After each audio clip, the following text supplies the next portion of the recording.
寄ってらっしゃい、見てらっしゃい。闇芝居の時間だ。 Olá, samurais e geishas do meu canal do YouTube, beleza? Como é que vocês estão? Vocês estão de boas? Vocês estão tranquilos? Então tá tudo bem. Primeiramente, recado rápido, recado básico. Segue lá no Insta, eu faço votação ou aviso qual vai ser o próximo vídeo. Segundo recado, curte a página do canal no Face, eu faço postagens diárias, curiosidades rápidas, coisas que não dá pra ficar postando aqui no canal do YouTube toda hora. E por último, mas não menos importante, eu vou deixar tanto no card quanto na descrição as últimas 5 teorias, beleza? E quem já puder dar aquele apoio logo no início, eu agradeço. E a teoria de hoje é: e se o Vietnã tivesse sido dividido em 3? Ou então, e se a Binh Xuyen tivesse ocupado o centro do Vietnã? E essa teoria é uma teoria minha. E bem, para quem não conhece o quadro de teorias, eu pego fatos que poderiam ter dado certo, aí eu moldo de uma maneira plausível para que nossa teoria ocorra. Nada é assim, aconteceu porque eu quis, entende?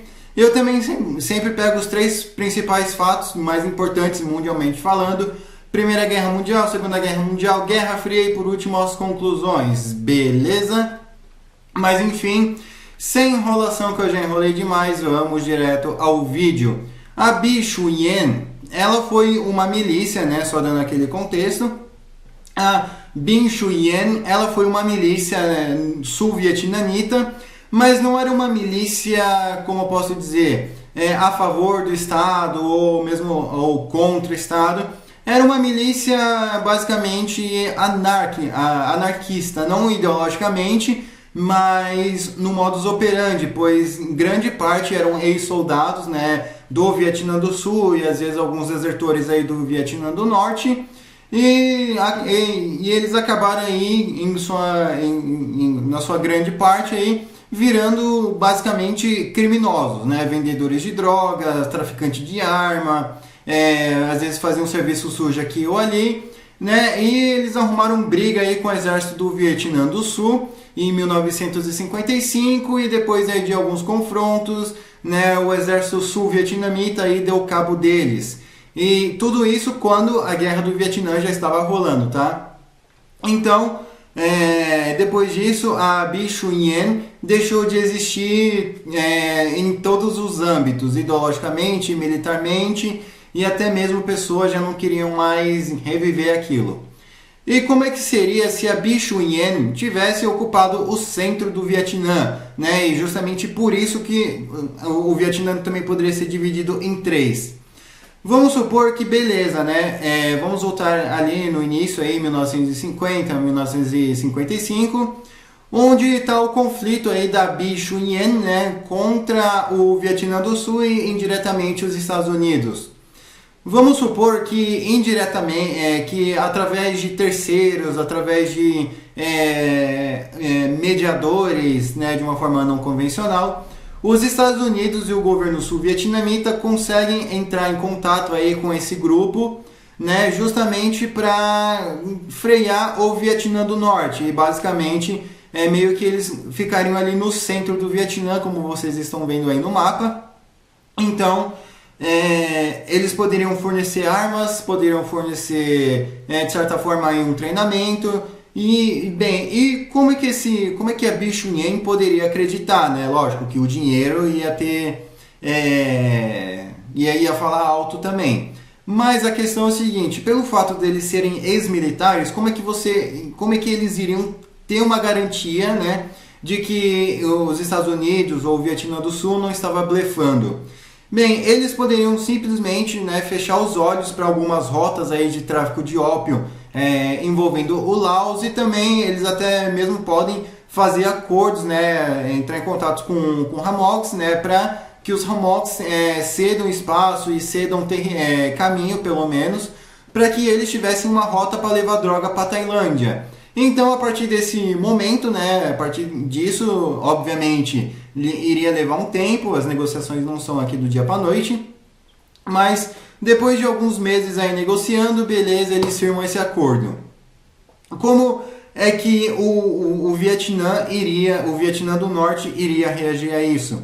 Primeiro, que a Bichunyen, eles não iriam levantar a bandeira, apesar deles terem a bandeira deles. Então, eles iriam, tipo, basicamente entrar ao lado do Vietnã do Sul, mas de um modo discreto, através de sabotagem, contra-guerrilha, execução, tortura, até porque não, de certa forma, um certo terrorismo, né? Seja ele psicológico ou físico, né, gravando e mandando aí pro governo do Vietnã do Norte, mandando aí para as famílias aí dos soldados, dos comunistas. E apesar, tipo, vocês devem estar pensando, não, pera lá, mas por que eles estariam ajudando os nacionalistas, né, os aliados dos americanos, se você mesmo falou que eles em si não agiam por ideologia? Exatamente, eles não agem por ideologia e sim por dinheiro.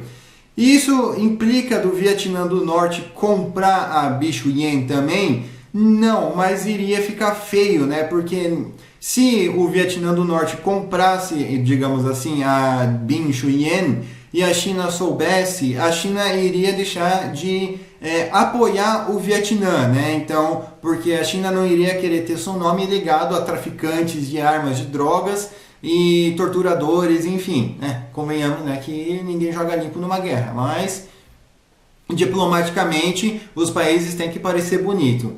Então eu acredito que a partir desse momento, né, o Vietnã do Norte iria estar sozinho, né, tipo, iria estar basicamente contra 3, então meio que as coisas poderiam acabar meio que complicando para eles.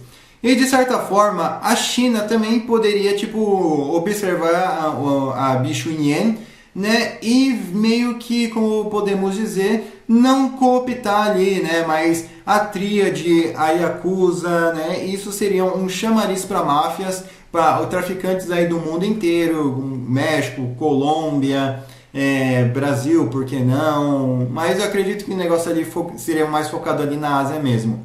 Então, o Vietnã do Centro, digamos assim, seria um estado cinzento, um estado paralelo. E lógico, né, que conforme o tempo vai passando, vamos supor aí que de algum modo o Vietnã do Norte ele acaba conseguindo ganhar. E se mesmo que isso faça com que os Estados Unidos acabem se retirando, né? Porque a China meio que, vamos supor, ameaça dar um exposed, falando que a CIA, que o FBI estão trabalhando com terrorista, com traficante. Não que isso seja novidade, mas, né? Mas os Estados Unidos não iria querer ter seu nome nisso, então, para se desvincular dessa imagem e acusar a China de mentirosa, eles poderiam simplesmente sair da guerra e deixar aí o Vietnã à própria sorte. Né, com os Estados Unidos fora, a Bichunyen poderia receber menos investimento e, consequentemente, como podemos dizer, não combater com tanta vontade. Mas teria um pequeno problema, porque a Bichunyen não deixaria de existir. Então, vamos supor que, apesar do Vietnã do Norte, de certa forma, ter ganhado a guerra expulsando os americanos, vamos supor aqui que nessa teoria, né, o Vietnã do Sul ele ainda consegue se manter justamente por causa desse estado cinzento aí no meio. Mas vocês devem estar pensando, mas se não tem os Estados Unidos, o que impede o Vietnã do Norte de avançar contra a Bichunyen se tem investimento chinês? Mas é nisso aí que as coisas mudam, justamente pelo fato de que, vamos supor aí que em 1975, 76 já tem o Camboja, o Pol Pot. Então, a China não vai querer ver o Vietnã, um aliado soviético, crescer militarmente. Então, vamos supor que, apesar de tudo, né, a China meio que pode, entre aspas não, meio que pode fortalecer sim a Bichunyen, né? Inclusive até mesmo movendo a tríade para lá, justamente para atender os interesses chineses, ao interesse do partido. E inclusive até mesmo entregar ali algumas posições norte-vietnamitas para evitar, né, que o Vietnã acabe crescendo militarmente. Já o Vietnã do Sul meio que acabaria ficando fora da história, né, iria acabar ficando de fora, já que isso não seria problema dele, mas eu acredito que, vamos supor que eventualmente aí o Vietnã do Sul acabe caindo também. Vamos supor que diversos golpes, diversas ditaduras e tal, e corrupção. Vamos supor aí que o Vietnã do Norte consiga se infiltrar lá, então transforme o Vietnã do Sul em apenas um Vietnã só. Então o nome da teoria vai ter que ser e se a Binh Xuyen tivesse ocupado o centro do Vietnã. Mas enfim, então a partir desse momento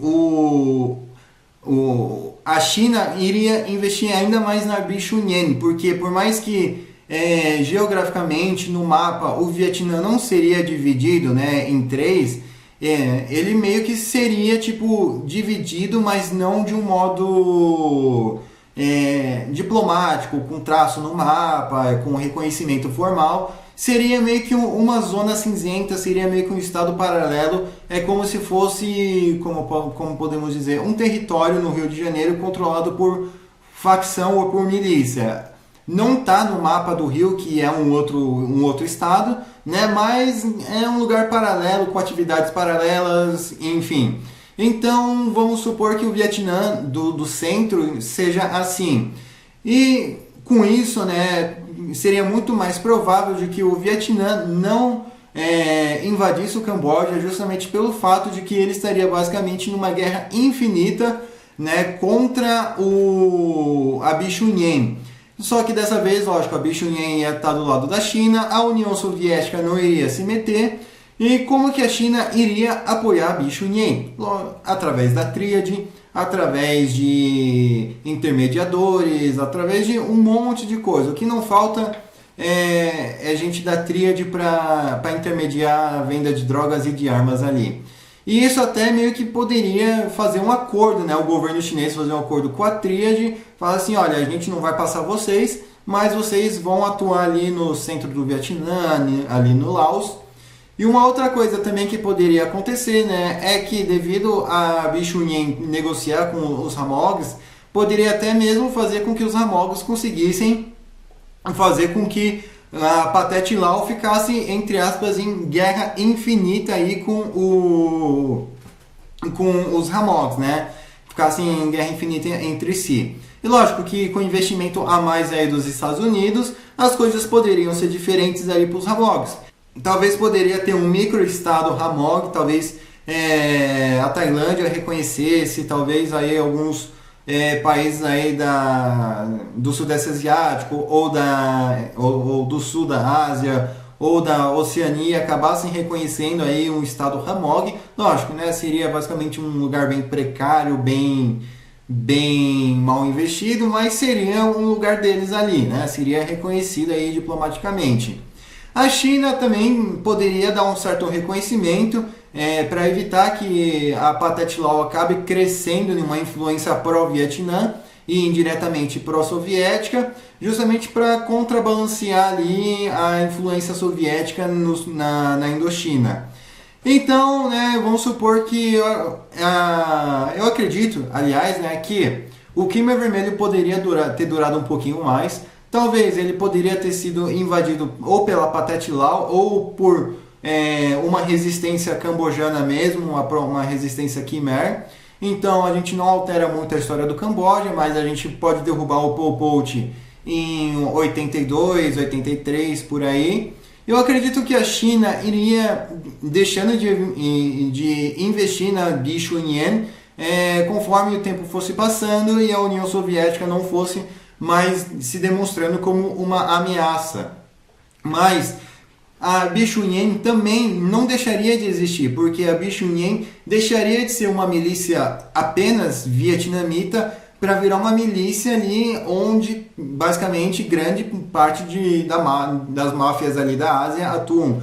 Tríade, Yakuza, Indonésia, Malásia, Índia, né? Todo tipo de gente que não presta, todo tipo de traficante, guerrilheiro poderia ir para lá, e lógico que isso geraria um custo aí para o governo vietnamita.